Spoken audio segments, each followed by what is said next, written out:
Damn.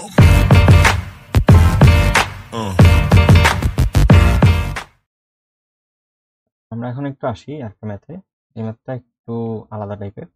আমরা normally আমাদের ইনভেস্টমেন্টগুলা একটা বছরের জন্য থাকে, দেওয়া হয় যে আমি এই বছর থেকে যদি আমি ধরি যে ইনভেস্টমেন্টটা আমি 1 বছরের জন্য করলাম, 1 বছরে ধরুন 5,000 টাকা দিলাম, তাহলে আমরা আলটিমেটলি একটা সময় গিয়ে আমার এখানে এটা যদি পি ধরি, এটা আমি এফ বের করতে পারি। কিন্তু আসলে আমাদের ইনভেস্টমেন্টটা যদি এরকম হয় যে প্রতি বছরে বছরে আমাদের 500 টাকা করে দিতে হবে, যে আমাদের প্রতি বছরে বছরে আমাদের যে ইনস্টলমেন্টগুলো থাকে, ইনস্টলমেন্ট আকারে যদি আমাদের ইনভেস্টমেন্ট হয় যে 500 500 500, এখানে যেরকম আছে 500 500, তাহলে আসলে কীরকম হচ্ছে এটাকে বলা হলো অ্যাভারেজ অ্যানুয়াল ইনভেস্টমেন্ট। তো এই অ্যানুয়াল ইনভেস্টমেন্টটা আমাদের বের করতে দেয়া আছে, আমাদেরকে বের করতে বলছে যে নেট প্রেজেন্ট ওর্থ। তো এখানে এই ম্যাথটার মধ্যে যদি আমি একটু পার্টিকুলারলি আসি, তাহলে আমাদের বলছে যে একটা সফটওয়্যার কোম্পানি আছে যে আসলে ইনিশিয়ালি 5,000 টাকা দিয়ে একটা সফটওয়্যার কিনছে। সে 5,000 টাকা দিয়ে সফটওয়্যার কেনার ফলে 2 বছর তার সাবস্ক্রিপশন চার্জ কোনো নাই, কিন্তু 3 বছরের থেকে তাকে একটা সাবস্ক্রিপশন চার্জ দিতে হচ্ছে, এটা হলো 500 টাকা করে প্রতি বছর। হ্যাঁ, তাহলে তার কোম্পানির প্রেজেন্ট ওর্থটা কত বলছে, যে আমাদের যেই পেমেন্টটা দিব সেই পেমেন্টের প্রেজেন্ট ওর্থটা কত হয়েছে, পি এর ভ্যালুটা আমাদের বের করতে বলছে। তো যাই হোক, এই ম্যাথটা করার জন্য আমাদের একটা সূত্র লাগবে। সেই সূত্রটা হলো, আমি একটু নিয়ে আসি। সেই সূত্রটা হলো, আমি একটু দেখাই দিই। সূত্রটা হলো এইটা। তো আমাদের এখানে কি কি দেওয়া আছে, আমাদের এখানে এই যে এইটা আমাদের হইলো, এই যে এখানের মধ্যে এই 500 হইলো আমাদের এই এ এর ভ্যালু। হ্যাঁ, আর হইলো সূত্রটা এরকম যে a into one plus i whole to the power n minus one divide by i into one plus i whole to the power n. তো এই সূত্রের মধ্যে আমাদের যা সবকিছু দেওয়া আছে, এই যে আয়ের ভ্যালু দেওয়া আছে, তো এই ভ্যালুগুলো বসে দিলে আমাদের এই পি এর ভ্যালুটা বেড়ে চলে আসবে। তবে ক্যাশটা হলো, আমাদের পি এর ভ্যালুটা আমাদেরকে বলছে প্রেজেন্ট ওর্থ, আমাদের বর্তমান সময়ে প্রেজেন্ট ওর্থটা বের করতে বলছে।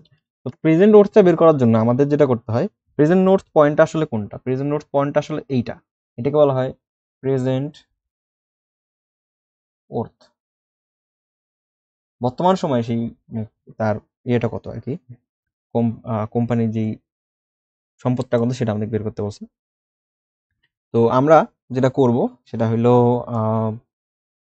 এখানের মধ্যে এই ম্যাথটা করার জন্য আমাদের প্রেজেন্ট ওর্থটা না, আমাদের যেহেতু আমাদের 0 পয়েন্টে বের করতে বলছে, কিন্তু আমাদের ইনভেস্টমেন্টটা 3 বছর পরের থেকে শুরু হয়েছে বেস ফ্লোটা। তো আমরা একটা কাজ করব, এই যে এই যে এই লাইনটাকে আমরা সরায়া ধরে নিব যে আসলে এটা 2 বছর থেকে আমাদের 0 এটা কাউন্ট করছে আর কি। প্রেজেন্ট ওর্থটা আমরা ধরে নিব হলো 2, এইখানে 0 ধরে নিব, 0 ধরে নিব, কিন্তু আমাদের আসল 0 কিন্তু এখানে, আমরা জাস্ট এটাকে 0 ধরে নিচ্ছি। আসলে 0 ধরে নেওয়ার ফলে যে বিষয়টা হবে, আমরা আসলে সলিউশনের দিকে যদি যাই, তাহলে সলিউশনটা এরকম আসবে যে পি ইকুয়াল টু এ মানে কত, এ মানে 500 into 1 plus 0.08 whole to the power কত বছরের জন্য ইনভেস্ট করতেছি, এই 0 পয়েন্ট থেকে কাউন্ট শুরু করবো, মানে এই যে 2 পয়েন্ট, এই পয়েন্ট থেকে কাউন্ট শুরু করবো, নট নেসেসারিলি কিন্তু এই মেইন 0 পয়েন্ট থেকে, আমরা যেটাকে রেফারেন্স ধরছি সেখান থেকে আমরা কাউন্ট শুরু করবো পরের বছর থেকে। 1 2 3 4 5 6, তো আমাদের এন এর ভ্যালুটা আসবে কত, 6। হ্যাঁ, এন এর ভ্যালুটা 6 মাইনাস 1 সূত্রের, আর হলো আবার আমাদের 0.08 1 প্লাস 0.08 যদি পাওয়ার কত 6। তো এই যে এই ভ্যালুটা আমাদের বের হয়ে চলে আসলো। এই ভ্যালুটা আমাদের কত আসে, এই ভ্যালুটা আসে আমাদের হইলো, আমি যদি একটু দেখাই, এই ভ্যালুটা আমাদের একটা ইয়ে চলে আসে, আমাদের ভ্যালুটা চলে আসে 2341 মেবি। হুম, 2341, আমি যদি দেখি একটু, আমাদের হ্যাঁ 2311.43। এই যে এই ভ্যালুটা আমি P2, এটাকে বলবো আমি P2, 2 নম্বর পয়েন্টে, যেহেতু আমরা এটাকে 0 ধরার ফলে আগের যে ভ্যালুটা ছিল সেটা হলো P2, 2 পয়েন্টে ছিল জন্য P2 ধরছি, এই ভ্যালুটা ছিল 2311.43। হ্যাঁ, আমরা ক্যালকুলেট করে এটা পাই যাবো। তো আমাদেরকে বলছে যেহেতু প্রেজেন্ট ওর্থ বের করতে, হ্যাঁ, আমাদের বলছে এই পয়েন্টে ভ্যালুটা বের করতে, কিন্তু আমরা আসলে একটু দেওয়ানিগিরি করে বা পাকনামি করে আমরা আসলে 2 বছর পরের ওর্থটা বের করছি। তো আমাদের 2 বছর পরের ওর্থটা বের করার জন্য আমাদের আসলে একটু কাফফারা দিতে হবে। কাফফারা দিব কিভাবে, আমরা আমরা আসলে যে ভুলটা করছি সেই ভুলটা এখন আমরা সংশোধন করব। এই সংশোধন করার ফলে আমাদের যে বিষয়টা আছে সেইটা আমি একটু এখানে আমাদের এই ফ্লো চার্টের মধ্যে দেখাইতে হবে। ফ্লো চার্ট মানে কি ইনভেস্টমেন্ট চার্টের মধ্যে। তো আমরা এই 2 বছর পরের যেটা সেটা আমরা বের করছি। এটা হলো 0, এটা হলো 1, এটা হলো 2। এই ভ্যালুটা হলো আমাদের 2311.43।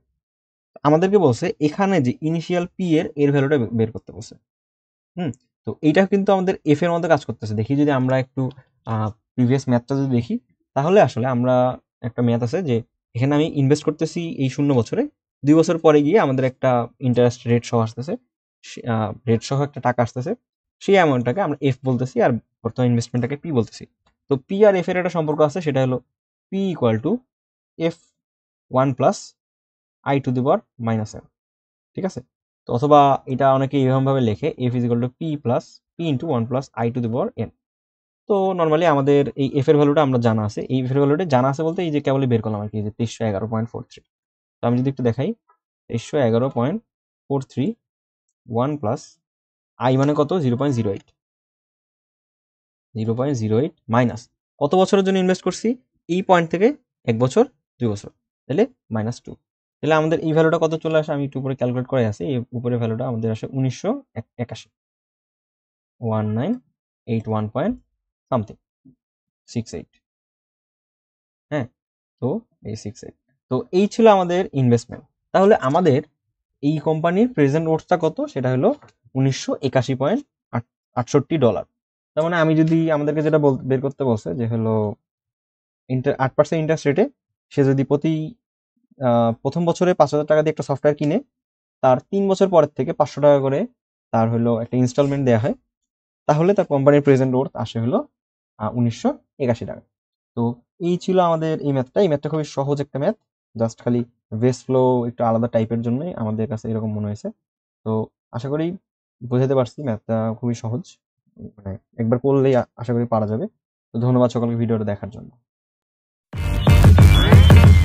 Damn.